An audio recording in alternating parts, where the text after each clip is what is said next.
Guys, কেমন আছো সবাই? আশা করি সবাই ভালো আছো। বাট আমি ভালো নেই।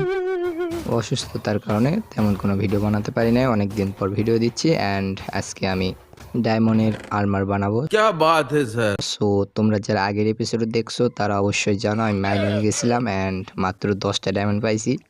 সো 10টা ডায়মন্ডে কিন্তু ডায়মন্ড আর্মার হবে না। সো আজকে আমি ভিলেজার থেকে ট্রেড করে ডায়মন্ড আর্মার নিব। তোমরা অনেকে জানো, আবার অনেকে জানো না যে ভিলেজার থেকে খুব সহজে ডায়মন্ডে আর্মার নেওয়া যায়। সো এর জন্য আমার প্রয়োজন হচ্ছে আয়রন। সো এটা আমার আয়রন ফার্ম অ্যান্ড এখানে কপার গুলাম মজদুর হিসেবে রাখছি, দেখতে পাচ্ছ। সো কপার গুলাম বানানো খুব ইজি। এর জন্য একটা কপার ব্লক অ্যান্ড একটা পাম্পকিন লাগবে। অ্যান্ড দেখতে পাচ্ছ আমার শিপ ফার্ম থেকে একটা শিপ এখানে বাইরে আসছে। সো এখানে মেরে দিলাম অ্যান্ড এখানে কয়েকটা গাছ লাগাইছি।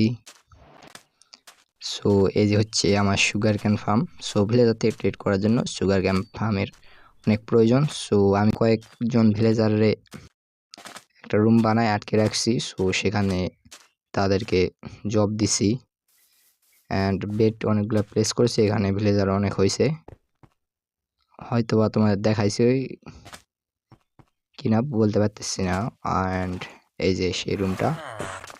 সো এখানে একটা এমনি নর্মাল রুম বানায় রাখছি আর এখানে অনেকগুলো ভিলেজার আছে।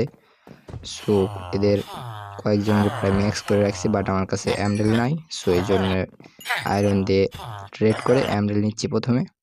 অ্যান্ড দেখতে পাচ্ছ 100 কয়টার মতো এমরেল লাগবে। সো সবগুলো ট্রেড করার পর অ্যান্ড আমার কাছে হয়ে গেছে ডায়মন্ডে আর্মার নেওয়ার মতো এমরেল হয়েছে। সো ডায়মন্ডে প্রথমে বুট নিলাম, then pant, helmet and chest plate. So এভাবে ইজিলি তোমরা ভিলেজার থেকে ট্রেড করে করে ডায়মন্ডে আর্মার টুলস নিতে পারবা। शाबाश बेटा।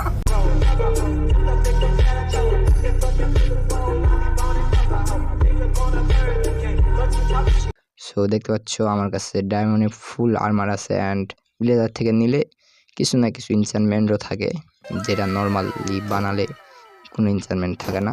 সো জানি না আজকে ভিডিওটা কেমন হয়েছে। সো যদি ভালো লাগে থাকে অবশ্যই লাইক করো, কমেন্ট করো। চ্যানেল নতুন হয়ে থাকলে চ্যানেলটা অবশ্যই সাবস্ক্রাইব করবা। দেখা হচ্ছে নতুন এপিসোডে।